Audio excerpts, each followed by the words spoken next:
we all have some version of some kind of therapy. It's human interaction, I think, that we seek and we strive and we need and we that drives us forward. And I think that anywhere that humans gather or humans connect with each other in any kind of way, there's some form of therapy to be had or that can be had if we just open our hearts and our minds to it, right?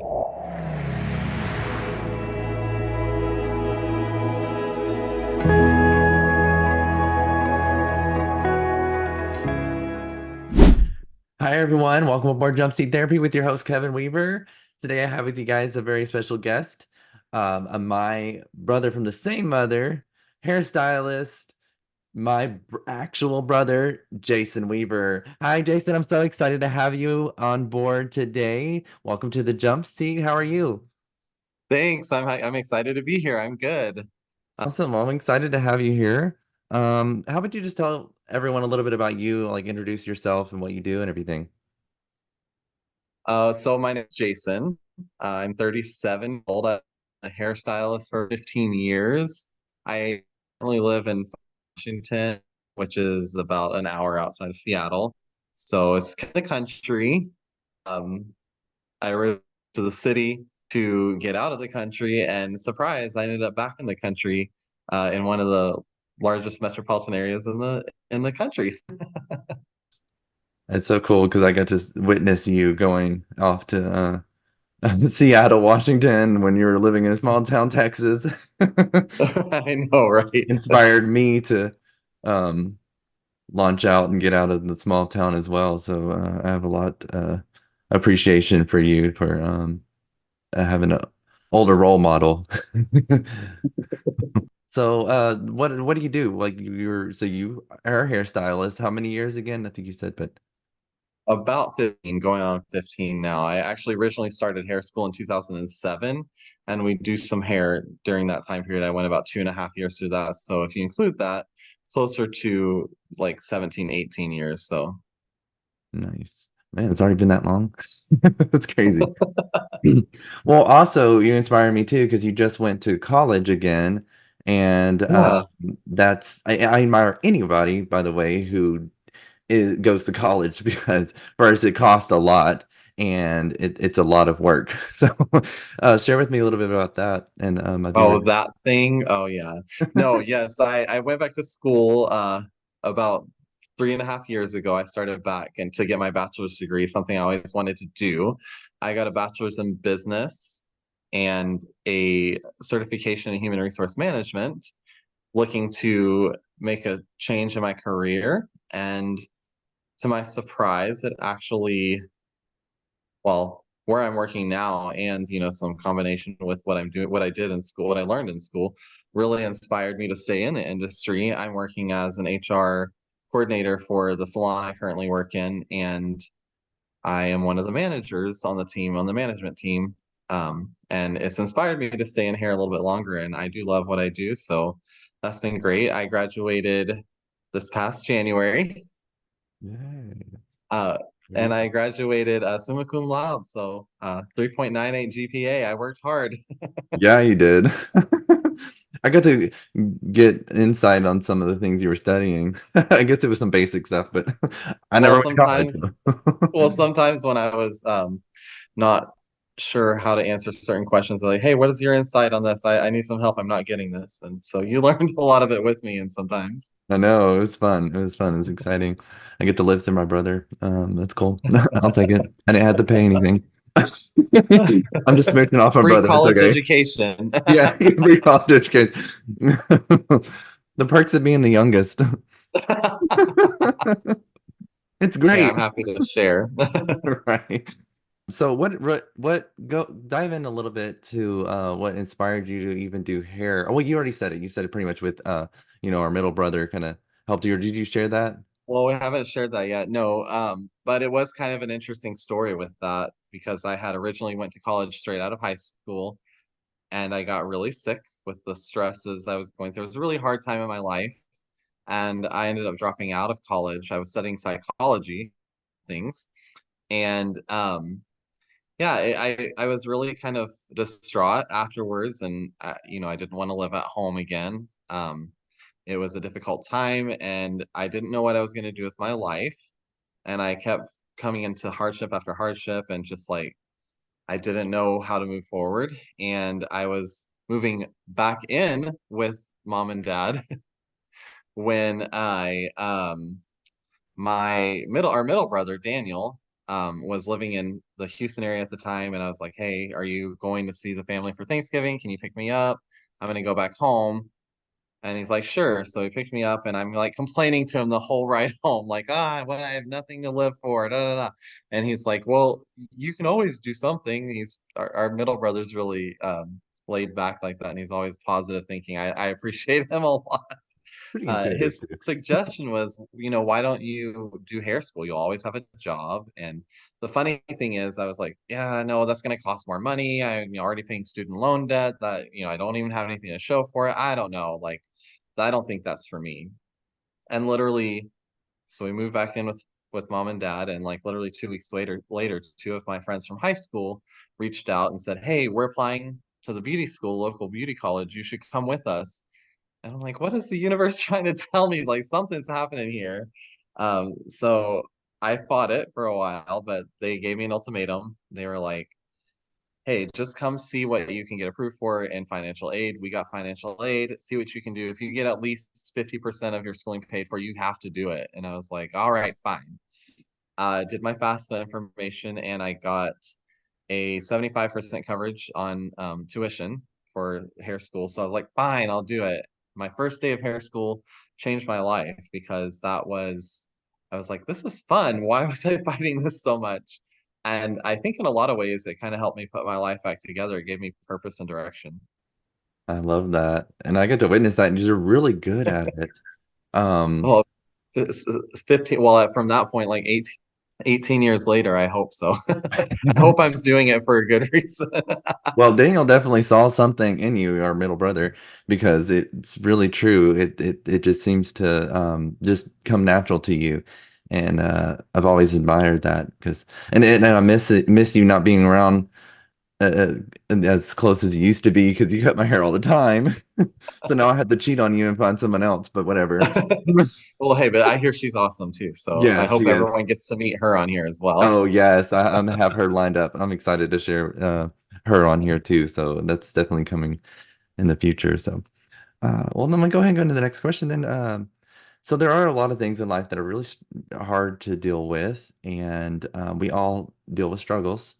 So, what are some of the ways you deal with some of the toughest things in your life or toughest challenges in your life?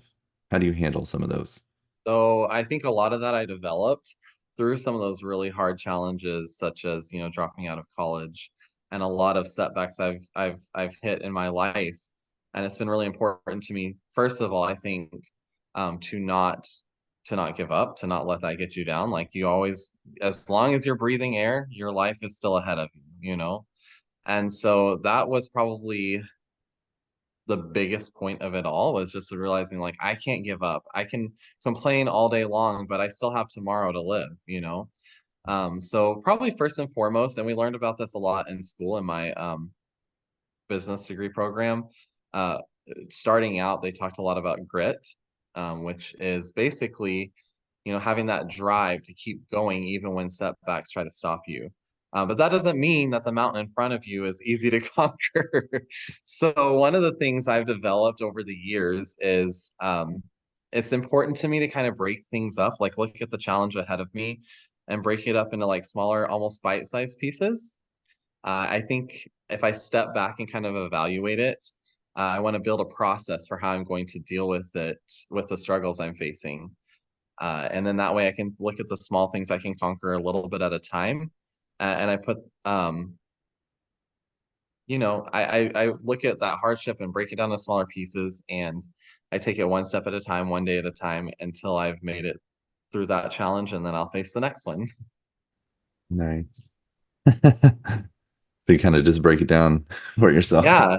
Yeah. It's so much easier to face issues. It seems so daunting when it's such a big thing, and you're like, I have this whole thing in front of me. There's this whole mountain I have to climb. It you can spend that time sitting there and looking at that, trying to jump to the top of the mountain, but you're not going to make it there unless you can break it down and say, okay, I'm going to start at the base.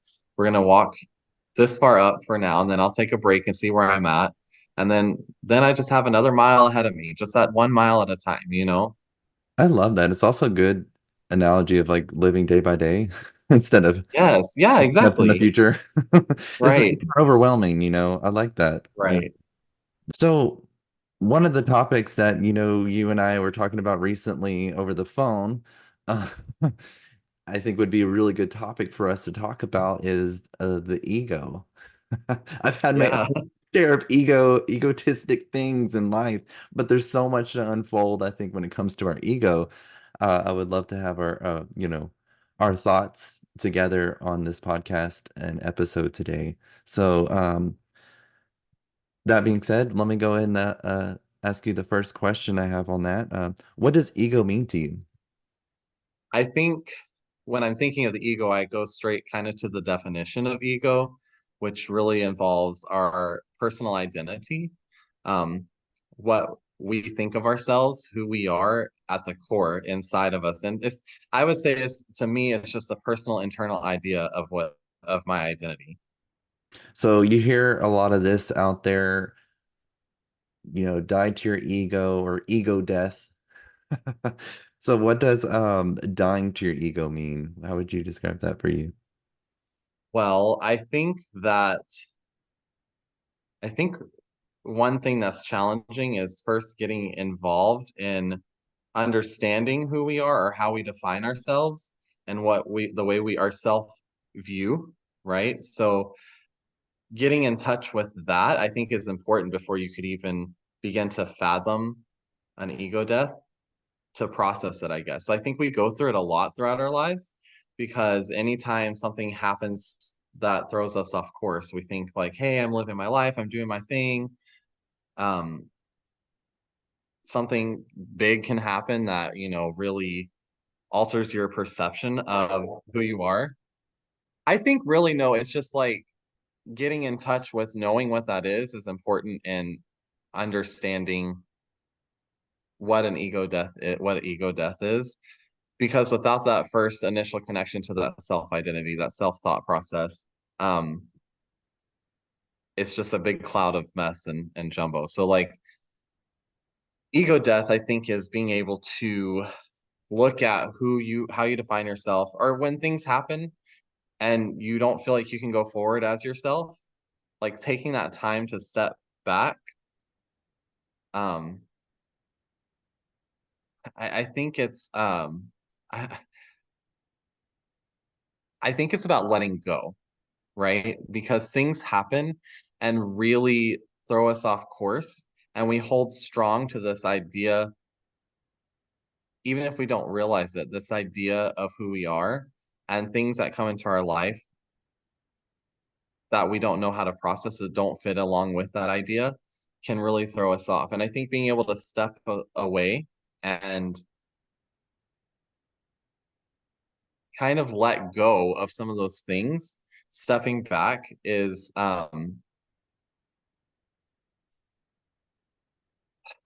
gives you an opportunity, I guess, to open up to new ways of thinking, right? So when you have an ego death, the way things were are no longer. Mm. Who And you were doesn't fit right anymore. yeah, I'm sorry, I'm having some difficulty articulating this, but I well, think it's really hard to articulate. Every time I get into this topic, it's always really hard to articulate. Like my ego's yes. getting in the way. It's like, why? Right, right. And Well, my right, ego's just because trying to I'm trying to, understand it. like, how would I answer this? Like, well, Yeah. no, like just letting go and thinking like, well, what does it mean to me? I think yeah, we continue to evolve as humans. That's just a part of life. You have setbacks, things, you might lose a loved one, you might lose everything.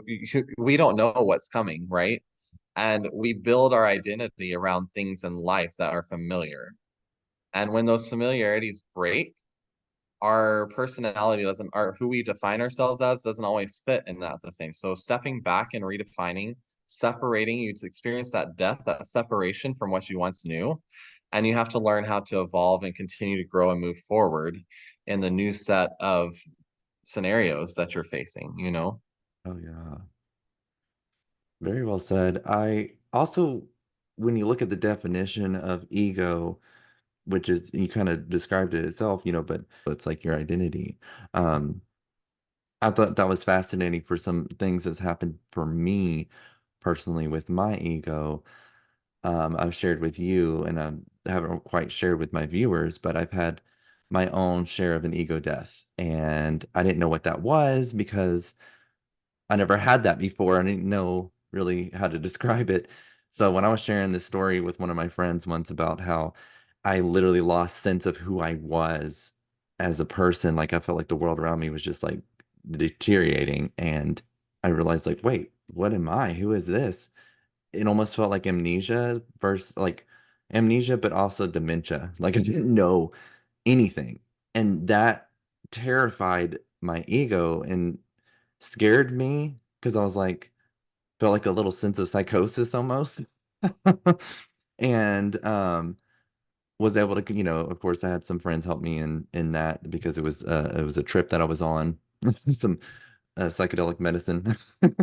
So like I was able to have like what they call an ego death. You can look it up online, but that's really what it does is it helps separate yourself from your ego, like who you are at your very core, kind of like what you said, and separating my sense of identity with, how I what we created here while being here. And so, so I think that like that's kind of an important thing that you to bring up is like there's different levels of ego death, I think too. Like I feel like we all experience it in different ways and different levels, and depending on the way that our inner self like connects to those situations, um depends on like what that like I think that you go through something like losing everything you own, right? You can have a house fire or something like that. That there's going to be an ego death to that, right? Because you've built some personality, some in, but then you have like, this whole break of everything you've ever known doesn't make sense anymore because you're going through a change in your life. Um, they can manifest in different ways. Like an ego death for one person can like feel like I think we all know what those moments feel like when we're like, there's no stable ground to stand on. Where yeah, do I stand? Because I don't even know how to be me in this situation. I don't even know who I am because who I thought I could be in this situation is not working out. So that yeah, could be as small as, all right, like, how do I handle the situation moving forward? And as big as, who am I even at all? right. Yeah, and I think when you experience that too, there's kind of two sides to it. There's some experiences where perception could be like, oh, this is a good thing for me because it helps me step out of like what I thought I was. Or to that death, sometimes if looked at like death, it's terrifying. Which I had Right. kind of both. I kind of had like, I had this moment where it was like terrifying because I thought I was personally dying, like my physical body was dying. So it was terrifying to me to have that experience. But then afterwards, when I came back to me and I was like me and I knew what the ego really was, it was kind of like separated the ego from my actual body. So seeing that, then I got to a space where I was like, wow, our ego serves a purpose. You can't just completely die to it. Completely dying to it is literally felt like suicide. Like it would be dying to this body. And it's like, no, there's a point to our ego. And I've become a little bit more spiritual with things and everything. So I've had like these voices in my head sharing with me this information and, to each their own. I think we all have our own inner voice and stuff like that to discern things for us. But I got this discernment of like what that was, and that's the information was given to me is that you had to go through this so you can understand how your ego works and how you're actually living this life. It's really weird. It's like one of the coolest experience I had after the event. Um, That's interesting. That's cool because it's like in order to survive when you experience an ego death, in order to survive, you have to instantly redefine yourself in ways. mm, yeah, and that's exactly what I did because I was dying to an old way, an Hmm. old me and realizing that because I used to believe like this is all there is, like, once we die, there's nothing, and that one way of thinking was challenged, of Right. course, because I used to try to control everything, my ego, myself. If this is all that there is, then I have to control everything, right? That's what was challenged. And once that was challenged, I was like, wait, no, I don't have control. And I'm like freaking out, right? Because you don't. And it's the I think the weirdest. only thing that we really have any real true control over is how we redefine ourselves. Yeah, yeah, you do We because can't one, control what happens around us, only how we're going to move through it. oh yeah.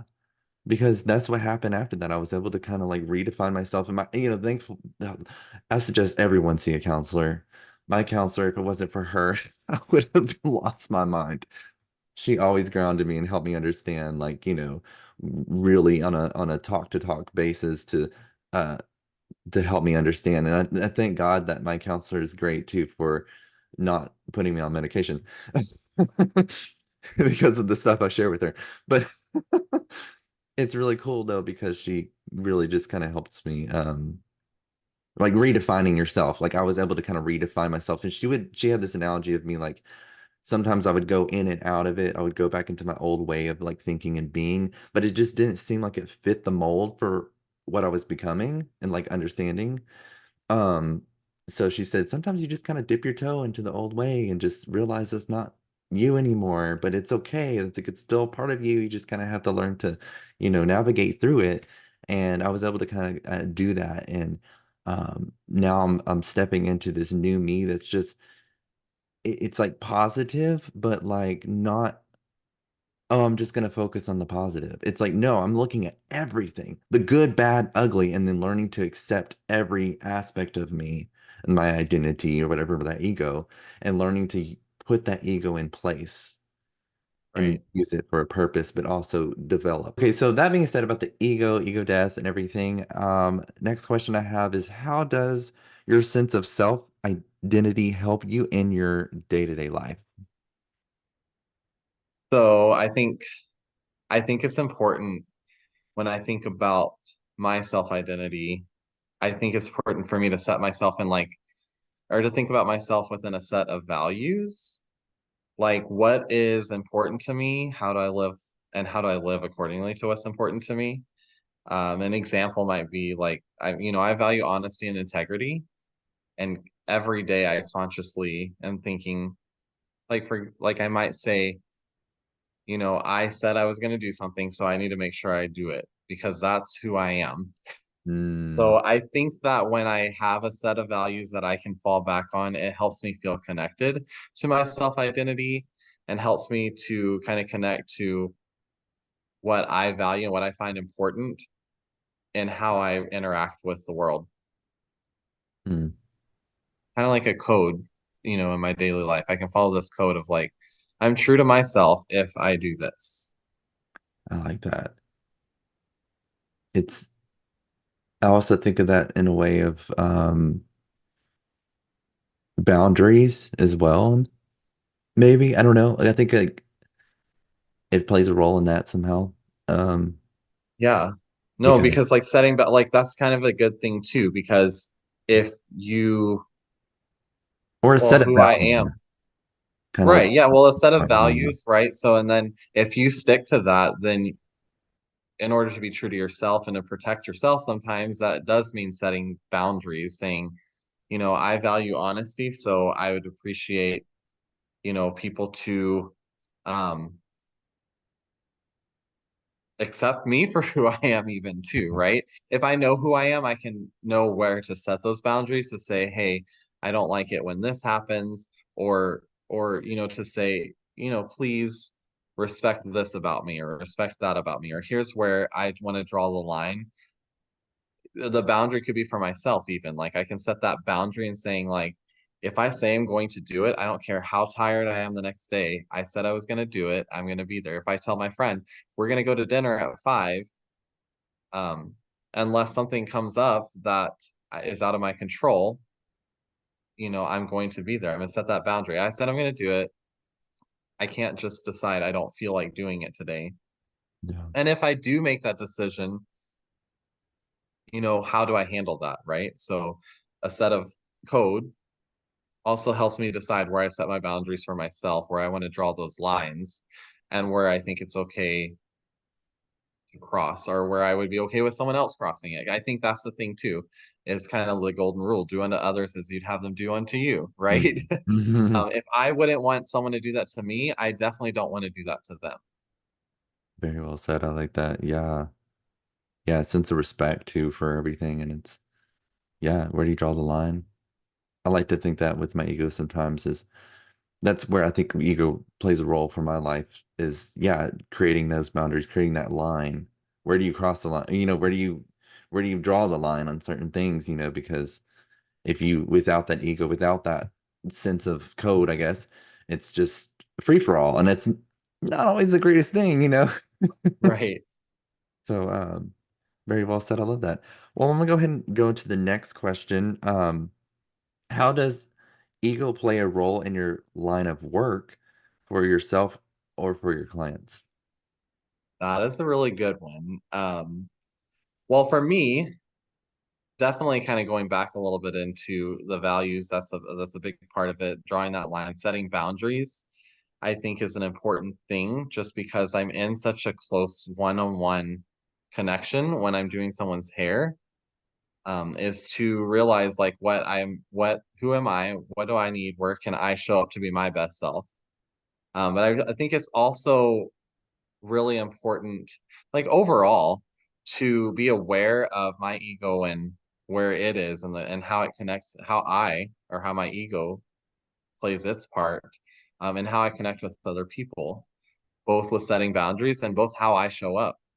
Mm. For That's how it is, I think, for me, when I'm around my clients, how I connect with other people, such as my clients. For my clients, this is what I think is really cool. For clients, I think, you're talking about self-identity and how you define yourself, what you think of yourself, how you show up. And I think our appearance plays a huge part in that. Oh And yeah. it is part of like where we build what we build our ego around, right? So for my clients, I think ego plays a lot into why people come to see me. Um, for example, a great haircut or color can really boost your ego. You're boosting your confidence.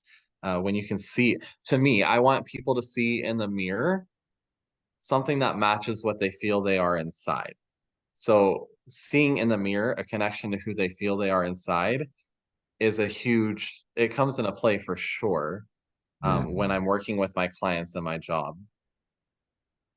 And not just that, but to think about it also as my role as an HR coordinator, our employees and stuff as well. Like, how am I showing up for them when they're struggling with something? If somebody's having an issue, they can come to me and they know it's a safe space. I think safe space is another key word there. Having a safe space to know it's safe to be you and to be heard and to be seen.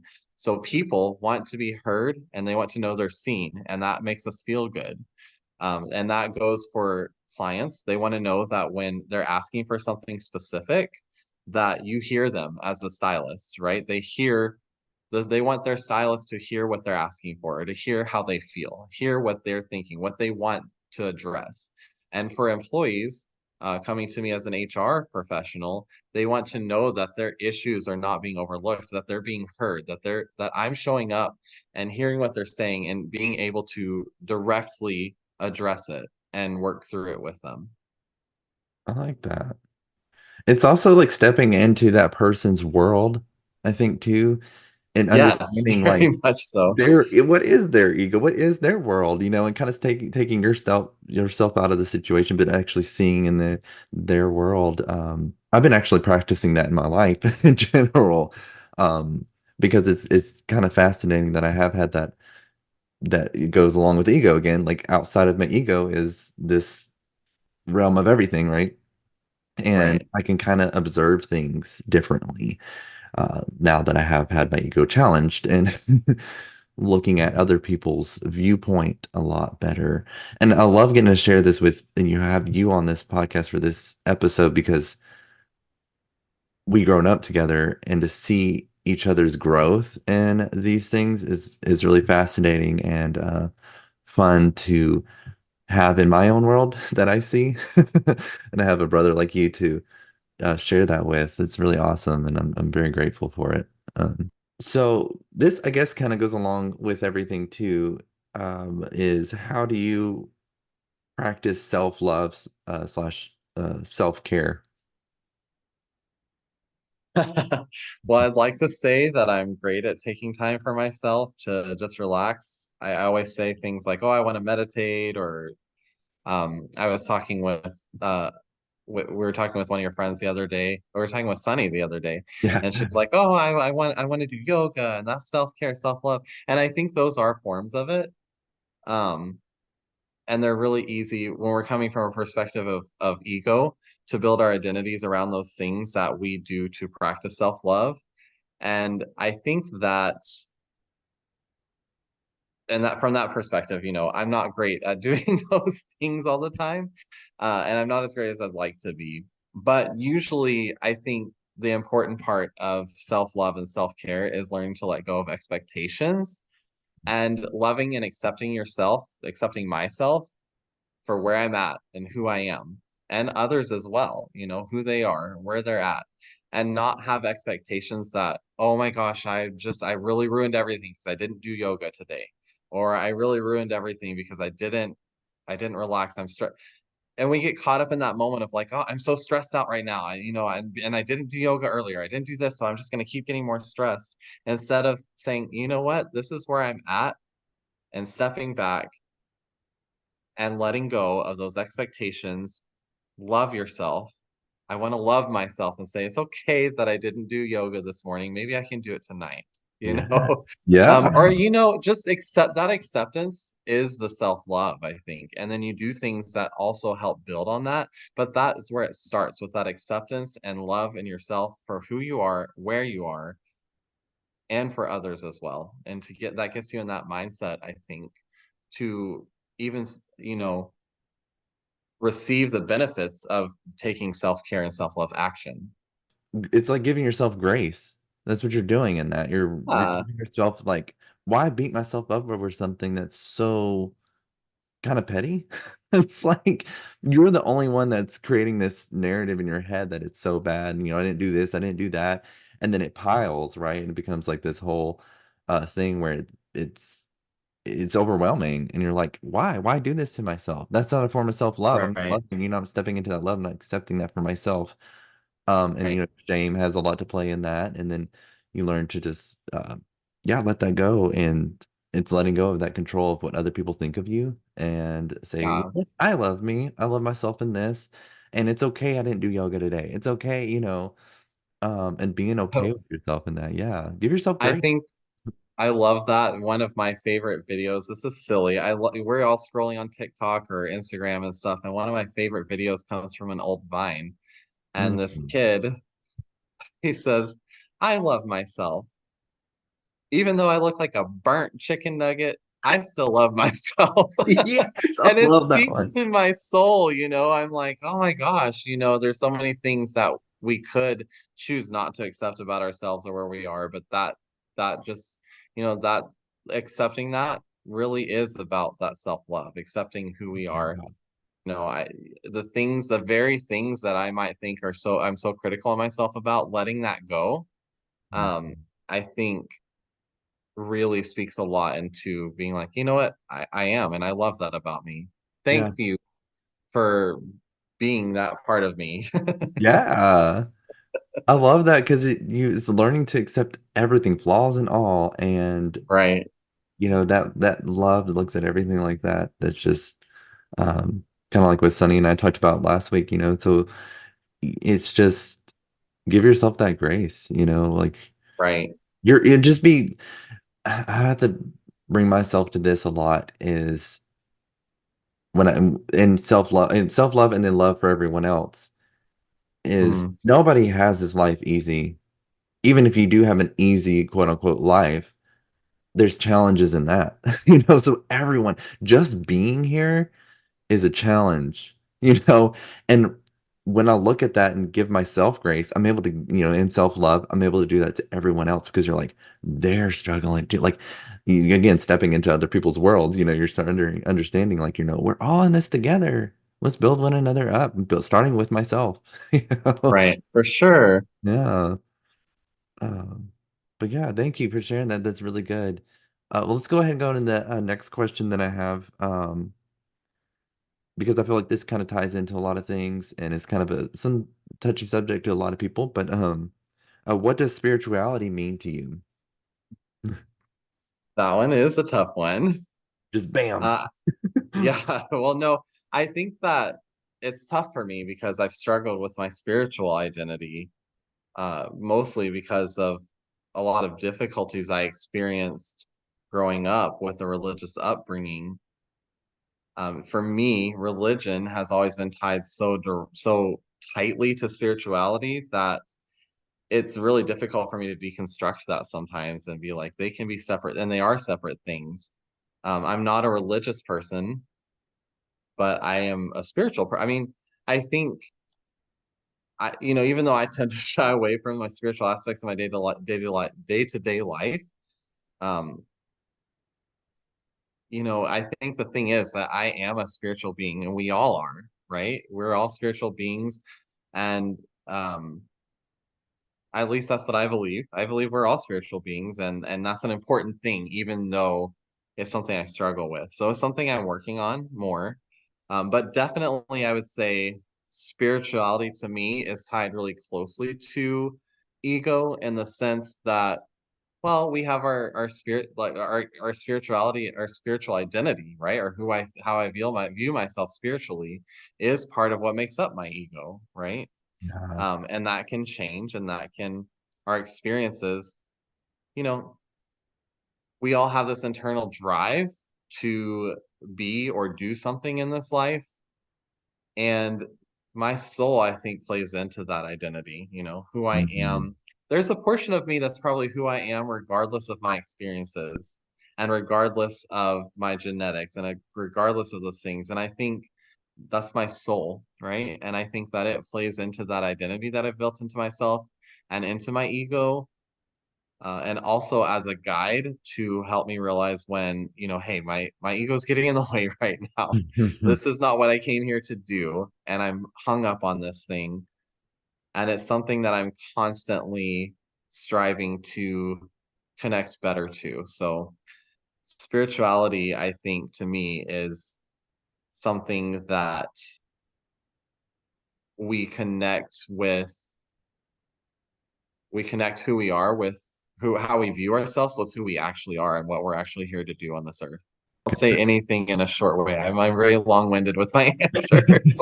No, very good, very good. Because that's what I want. I want it all to be shared, It's Right. this Let's is show up that where safe space, too. It's like what you were saying earlier with your clients, giving them a safe space to know that you're going to be there to listen and step into the world, is awesome. And it's funny, this is called jump seat therapy. You're like a what did I say the other day? Hair salon. Oh wait, no. Hair that salon chair therapy. were named. Yeah, that was it. Salon chair therapy. But there was a hair salon or several hair salons in different cities that I've lived in that were called therapy. And I love Because it. you come in and you get that chance to be in that safe state with your person who's doing your hair, helping you kind of bring that out and accepting you for where you're at in order to get you where you want to be. Yeah.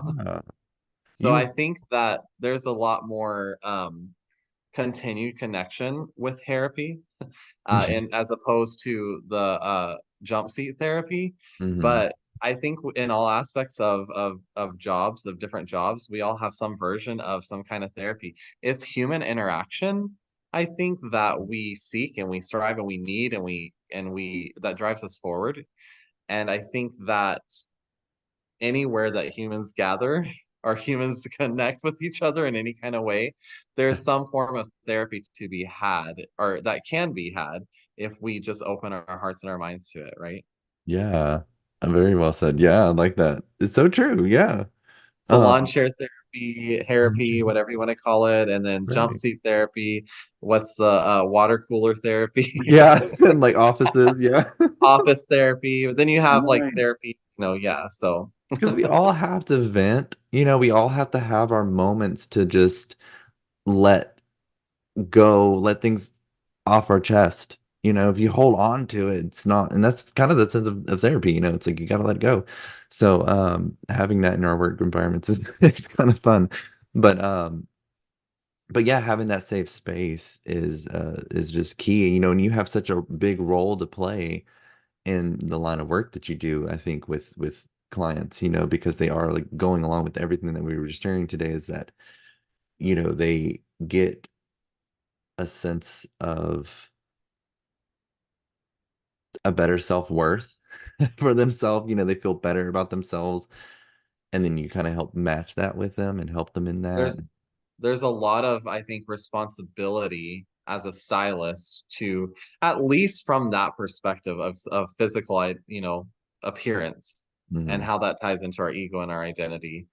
That it is something that, and I encourage anybody who is in a situation where they are holding someone's ego in their hands like that, or connecting so closely with someone's identity or sense of self, or just having any of those therapy sessions, venting sessions, whatever, to find your own professional therapy, to work with someone, or find at the very least someone that you can talk to about that one-on-one with, to offload those things, because it's really easy to carry those things, and it's a common thing in this industry to have those weights and carry them around with you, and have, like, we trauma bond, right? Right. So clients that can sit in our chairs, they might talk about, they had cancer, or they found out their dog died, or whatever. And they found out a family member is really sick. Those things are really heavy, and not only do we as stylists have a responsibility to our clients to at least deal with the physical appearance side of that, to help boost that self-esteem or that sense of self, but we also have a responsibility to ourselves to get ourselves in the best mindsets we can be in, to be able to be there and show up every day. So our own self care, kind of going back to that self care and stuff, it's important to find your space to let go of those things, so that you don't carry them on to your next person and to your next day. Yeah, And like, that can be a challenge. yeah, I can imagine, like, because again, trauma bonding kind of creates that, then it's like when you throw stuff onto somebody else, that person kind of takes it on too, and so that's one thing I notice even with jump seat therapy for me, is that I used to what is it called? Word vomit onto people. And then I also sounded like a broken record. I was like, because I wasn't seeking actual counseling. And I would constantly go into the same narrative. Well, my ex did this, my ex did that, this and this and this, and this isn't it. And then I found myself after meeting hundreds of different flight attendants every other day, with my work, I found myself just kind of being like a broken record. And I was like, I really have to stop throwing up all this stuff on people and do But this I think that there's inner also work for like, me. Yeah. there's two levels of that, right? There's the one side Mhm. of that where it's like, yes, being aware of that is important, but also it's important to be able to have that space to let that out too, right? Yeah. It's kind of having the balance within it. It's like don't have that be your only source of help or, yeah. Right, right. Yeah, exactly. So, oh, Jason, it's so good to talk with you. It's getting close to that time. So, I have like ending questions I have leave with all my guests. So, my first question for you is if you knew you wouldn't fail at something, what would you do? Oh, I would probably say, I think it's really, I really hold a strong importance in, what was I gonna say? I really hold a strong importance in, like, love and showing love to everyone. If I could, like, just do something and not fail at it, I would say I wish I could help every single person in this world believe in their worthiness to be loved, and help them realize, you know what, we have a divine right. We, our soul, our spirit, who we are, we came to this earth, we all are worthy of love. No matter what we've done, who we've hurt, like, even if you don't deserve something from someone, you deserve that love, because that's just who we are. We are made in that light, we are part of that light. Absolutely. I love that. Oh, to the heart. Um, Am I gonna be on camera with this? Okay, heart. yeah, there you go. We are of that sort. This is amazing. So the next question I have for you then, is if money wasn't an obstacle, how would you live your life? Oh, I would probably be traveling the world. I think I would want to share in experiences of that light with everyone, different people around the world, different in different places, different backgrounds and stuff. I think I'd want to kind of see what that means to them and experience it, not just hear it, but experience it and see it and feel it and live it with them. Fair enough. Yeah. Love that. Then last one, when you hear the word therapy, what do you think of? Well, probably the first thing I think of is a sit down one-on-one interview with someone that you're able to get your thoughts out to. They help you sort through your thoughts. It's seeing a therapist. But I think after our conversation today, um, therapy is anytime.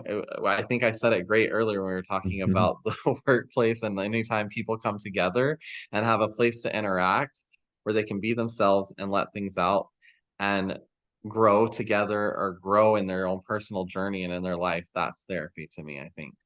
Yeah. Oh, I love that. It really is. That's a good, I like how you said it because yeah, fair enough. Yeah. All right. Awesome. Thank Oh, you so much for having me today. I was so glad to do this. absolutely. Thank you. Thank you for, we were talking over some things, and this is something that came up that we want to talk about. And it's an honor to have my brother on the show who's also helping me with the show. So it's an honor. And I'm grateful for you to share some of your story, and we'll definitely do this again. So, all right. Well, Yes, I hope so. Maybe have yeah. a group of us like get back together and share our thoughts together and like a season finale. Ooh, that would be fun. Yeah. Ooh, I like that. Okay, putting that out there. That would be great. Awesome. Awesome. Well, thank you so much, Jason, for helping me build this and being on the show. So, Thank you for having me. Thank you so much. yeah, you're welcome. Take care. Love, peace, and unity. I can hear the sound, I can hear the